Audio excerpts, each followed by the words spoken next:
We have a double fluid manometer problem where our goal is to find the specific gravity of the first fluid. So manometer problems aren't too hard once you kind of know how to do them, but the first go around it can be a little bit confusing. So the general idea of a manometer is to find some difference of pressure. This is using this equation up here, the hydrostatic equation. Delta P is equal to rho GH, where rho is the density of our fluid, G is gravity, and H is the difference in height from the top of one fluid to the bottom of another fluid, or just between the two fluids. I'll explain a little bit more of how that goes once you get into the actual problem. And for a manometer, the general idea is you want to go from one end to the other. So just go from the left side all the way to the right, or from the right side all the way to the left. Just a little bit of a side note, if you have a system where you have something that looks like this, where it's like closed off on both sides,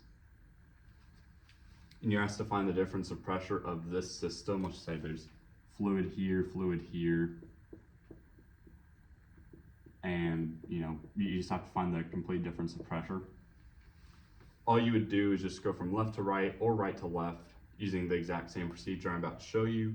Take the absolute value of this, and that should be your total difference of pressure between this point and this point. So that's generally how to do these type of problems. I'm not going to solve one of them, as ours is open to the atmosphere and they're basically the same problem at the end of the day. Just that one just work through left to right. In this case, I'm going to work through mine right to left. And the reason I'm doing that is because whenever you have one part that's open-ended, in this case we're open to the atmosphere with 100 kPa or pushing down on the fluid, it's a lot easier, in my mind at least, to set up the equation from going from the outside of the manometer going in. So let's just get the equation going. So the kind of idea of it is to set up a larger equation of this with a rho GH for each part of the system. So finding a pressure for each part of it, and then our summation should be our whatever is inside of here, which is air at a gauge pressure of 76 kPa. So that's our difference of pressure. But going from the outside in, we are having our atmosphere being pushed down, so the pressure from our atmosphere, and then we are going down. So one more thing with manometers is that whenever your fluid is going down, you want to add. Whenever your fluid is going up, you want to subtract. So the idea behind this is that whenever you have more mass up here pushing down, it's just F equals ma. There's more pressure over that area. Pressure is force over area, so you have more force, more mass. That's why it goes. That's why your pressure goes up the further down you go. So pressure of our atmosphere is forcing down. We're just kind of following this track right here. Now we're at this first fluid, this blue fluid. So pressure of our atmosphere, since we're going down 30 centimeters, so 0.3 meters, we will be adding. So this would be rho 1 G times 0.3 meters. And our eventual goal is to solve for this. And we're going to try to solve for that because we are asked to find the specific gravity of this fluid. And specific gravity, here's the equation up here. It's just generally a relationship between the fluid, or the density of the fluid and the density of water. So you could have something that's greater than 1, less than 1. 1 is exactly where water is, as it would be rho water over rho water, and anything over itself is 1. But you could have something very dense like mercury at 13.6. So you would have something that would be 13.6 multiplied by the density of water, and that would give you your density of fluid in the English system or the metric system, depending on whichever one you are in. So that's kind of the idea. We're going to be solving for rho 1, which is the density of our fluid, and then we're going to be dividing that by the density of water to get our specific gravity for 1. That's kind of the end part of it, but so yeah, we're just solving for rho 1 right here, but we're still setting up this entire equation. So to make clear what I've done so far, we have our pressure of the atmosphere going down, so we're adding that. We have this fluid, which is going down, so we're adding that. And now we're on to this middle fluid. This middle fluid, it starts right here and then it goes up. It ends higher than it started by 22 centimeters. So remember, whenever we go down, we add. Whenever we go up, we subtract.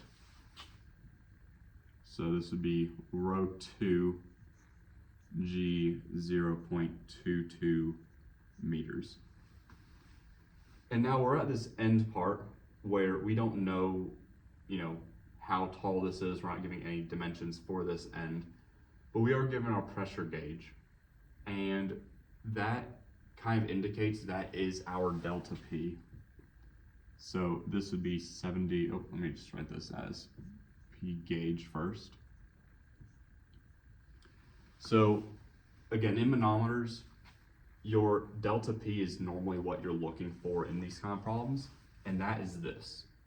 That is this whole little area up here. In this case, we're given it, and we have to solve for something in the middle.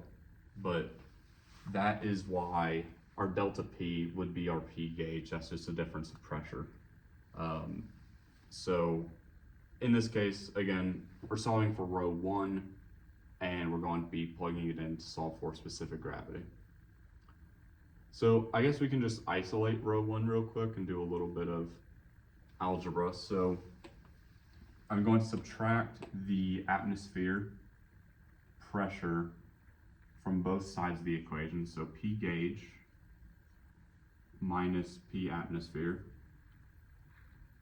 And then I'm going to add all of this fluid, which I'll get to rho 2 in a second. We can solve for that now, but I'll do that when we're a little bit further ahead. So adding this to both sides, again, we're just trying to isolate this one part right here. So this would be rho 2 G 0.22 meters. And all of this is equal to rho 1 times G times 0.33 meters. And from here, we can solve for rho 1 by G times 0.33 meters, divided by G times 0.33. Means we have to do the same thing over here. G times 0.3. I put in 0.33 meters, that should just be 0.30 meters. I don't know, I did 0.33. I guess I'm tired. It's like 7:45 in the morning, somewhere around there. Also very cold outside, a little bit of side note, but back on track. All we're doing is we are solving for rho 1.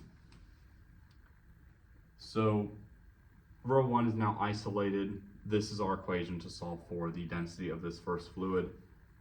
And we only have one unknown, which is rho 2. And rho 2, we can use the specific gravity formula from up here, because we are trying to solve for rho 2, which is our rho fluid. So we have our specific gravity. We can multiply our density of water to both sides, so this would cancel out here. This would leave us with rho 2 is equal to the specific gravity times the density of water. So rho 2 is equal to S dot G2, which is given as 13.55, so similar to mercury, multiplied by density of water. So 13.55 times 1,000 kilograms per cubic meter, which is 13,550 kilograms per cubic meter. So this is our density of this middle fluid, that is this right over here, and that is generally how you use generally how you use specific gravity. Apparently I cannot speak this morning, but hopefully I can do this math correctly. So all we gotta do now is plug in for row 1 and solve for that. So row 1 is equal to our pressure gauge, and this is where a lot of people trip up, is people don't check their units. Please, please, please check your units. They are one of the most important things in fluid mechanics, and really in any class, but especially fluid mechanics and thermodynamics, because we would have kilopascals for our gauge pressure and our atmospheric pressure, and then over here this would end up being in pascals. So we'd have kilopascals plus pascals over g times, or over our acceleration times meters, and that is just not good really. We want to have standard units in, standard units out. If you're using one unit system, that's fine, but I mean, we're trying to find the density of our fluids, so we might as well have everything in pascals. So over here, if we have, I'll just do 76 kilopascals. This is our gauge pressure. In 1 kilopascal, we have 1,000 pascals. So we can cancel out our kilopascals, and that would leave us with 76,000 pascals. So that's how I'm doing this conversion, but please, please, please pay attention to your units. It is really important that you do that. So we can just start plugging stuff in now in the proper units. So 76,000 pascals minus our atmosphere, which is 100,000 pascals, plus our row 2, which is 13,550 kilograms per cubic meter times 9.81 meter per second squared times 0.22 meters, all of that over 9.81 meter per second squared, which is also multiplied down here by 0.30 meters. So get my calculator out. Also, one little thing on a calculator, I learned this like last year. Hit alpha and then this button right here where it says like link, where it has the x, t, theta, and n on it. Then you can actually get a small fraction. So you can't really see it too clearly, but it's really nice for plugging stuff in. I like to use it a lot. So 76,000 minus 100,000 plus 13,550 times 9.81 times 0.22 divided by 9.81 times 0.30 all in the denominator, and we are getting 1781.7, 1781.72, and this would be in kilograms per cubic meter.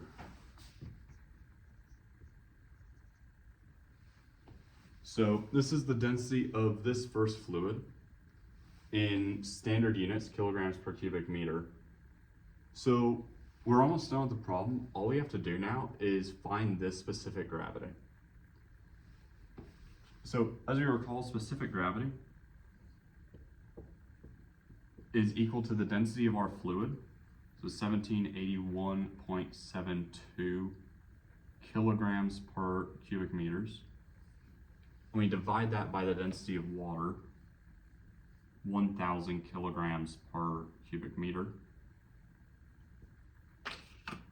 Our units will end up canceling, and specific gravity, all the units should cancel with just a ratio. So you divide this number by 1,000, And the reason I'm doing 1,000 is because we're in metric system. If we were in English system, it would be 62.4 pound mass per cubic foot. So this would give us a specific gravity of 1.78. So that should be our final answer.